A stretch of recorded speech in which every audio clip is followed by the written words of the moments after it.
پھر معاملہ فہمی جو ہے امام اعظم حنیفہ رحمۃ اللہ تعالی علیہ وہ کیا ہے؟ ایک شخص جو ہے وہ اپنی بیوی کو مخاطب کر کے کہتا ہے، اس کو بلا رہا تھا بیچارہ، بار بار اسے کہتا ہے کہ میری بات سن، میری بات سن، میری بات سن۔ وہ اللہ کی بندی بات سن نہیں رہی تھی، بار بار کہتے کہ میری بات سن، توجہ کر، وہ نہیں سن رہی تھی۔ تو اس نے قسم اٹھائی کہ جب تک تو مجھ سے کلام نہیں کرے گی، قسم اٹھاتا ہوں کہ اس سے پہلے میں تیرے ساتھ کلام نہیں کروں گی، یعنی جب تک اب تو نہیں بولے گی پہلے، اس وقت تک میں تیرے ساتھ کلام نہیں کروں۔ تو جب اس شخص نے یہ قسم کھائی اس وقت تک تیرے ساتھ کلام نہیں کروں گا جب تک تو میرے ساتھ پہلے نہیں بولے گی۔ بیوی نے کہا جب تک تو میرے ساتھ پہلے نہیں کلام کرے گا اس وقت تک میں بھی قسم اٹھاتی ہوں میں تیرے ساتھ کلام نہیں کروں۔ اب دونوں طرف سے قسم ہوگی۔ اب معاملہ جو ہے وہ عجیب ہو گیا کہ جو بھی پہلے کلام کرے گا وہ حانث ہو جائے گا، اور اس دور میں جو حانث ہوتا تھا اس سے مراد یہ ہے کہ وہ گواہی کے قابل نہیں رہتا تھا، تو لوگ جو قسم اٹھاتے تھے اس کو پورا کرتے تھے۔ آج تو وہ دور نہیں، آج تو جھوٹی قسمیں اٹھائی جاتی ہیں اور کان پر جون تک بھی نہیں دیکھتی۔ معاملہ جو ہے وہ سفیان ثوری رحمۃ اللہ تعالی علیہ کے پاس پہنچا، انہوں نے کہا بھئی جو پہلے کلام کرے گا وہ حانث ہو جائے گا اور وہ گواہی کے قابل نہیں رہے گا، اس کو قسم کا کفارہ بھی دینا پڑے گا۔ پریشان تھے دونوں میاں بیوی، کیا کریں؟ شوہر جو ہے وہ امام اعظم ابو حنیفہ رحمۃ اللہ تعالی علیہ آپ کی بارگاہ میں پہنچا، کہا ایسے ایسے قسم کھا بیٹھے ہیں، شرط جو ہے اس کے ساتھ قسم کو ہم نے مشروط کیا ہے، اب اگر کلام کریں تو معاملہ بگڑ گیا اور گھر میں کلام نہ کریں تو کیسے زندگی گزاریں؟ تو امام صاحب نے کہا کیسے قسم اٹھائی؟ کہا میں نے پہلے قسم اٹھائی ہے کہ میں تیرے بولنے سے پہلے اگر میں کلام کروں تو مجھے قسم ہے میں حانث ہو جاؤں گا۔ تو اور بیوی نے بھی سامنے سے کلام کیا، اس نے بھی کہا کہ اگر تیرے بولنے سے پہلے میں تیرے سے کلام کروں تو میں بھی قسم اٹھاتی ہوں، پھر مجھے بھی قسم ہے میں بھی حانث ہو جاؤں گی۔ میں نے ایسی ایسی قسم اٹھا دیا، معاملے کی سمجھ نہیں آ رہی۔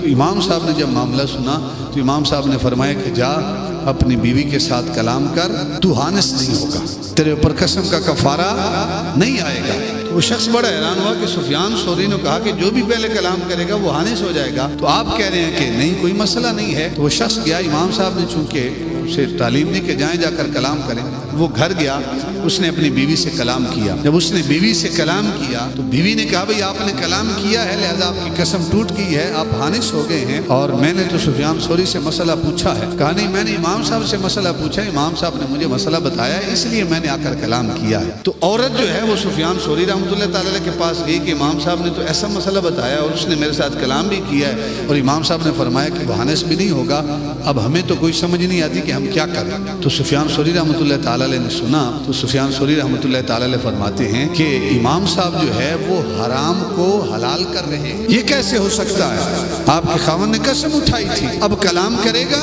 تو حانث ہو جائے گا۔ تو سفیان ثوری نے میاں بیوی کو بھی لیا اور خود امام اعظم ابو حنیفہ رحمۃ اللہ تعالی علیہ آپ کی بارگاہ میں حاضر ہو گیا کہ ایسی ایسی قسمیں ہیں، آپ تو حرام کو حلال کہہ رہے ہیں، یہ کیسے ہو سکتا ہے؟ کہا نہیں آپ نے معاملے کو سمجھا نہیں ہے، میں نے حلال کو ہی حلال کہا ہے، حرام کو حلال نہیں کہا۔ کہ امام اعظم ابو حنیفہ وہ کیسے؟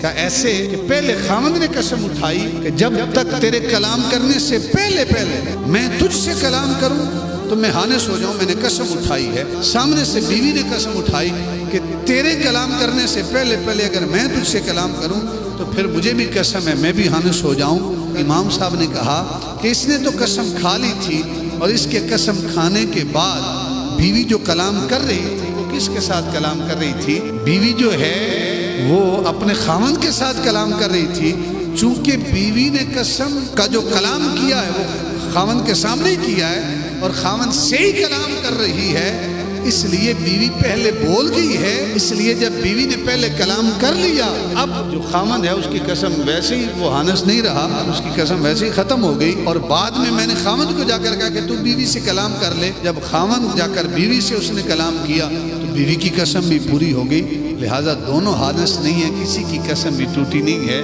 دونوں کی قسمیں پوری ہو گئی ہیں، قسم ایک کی بھی نہیں ٹوٹی۔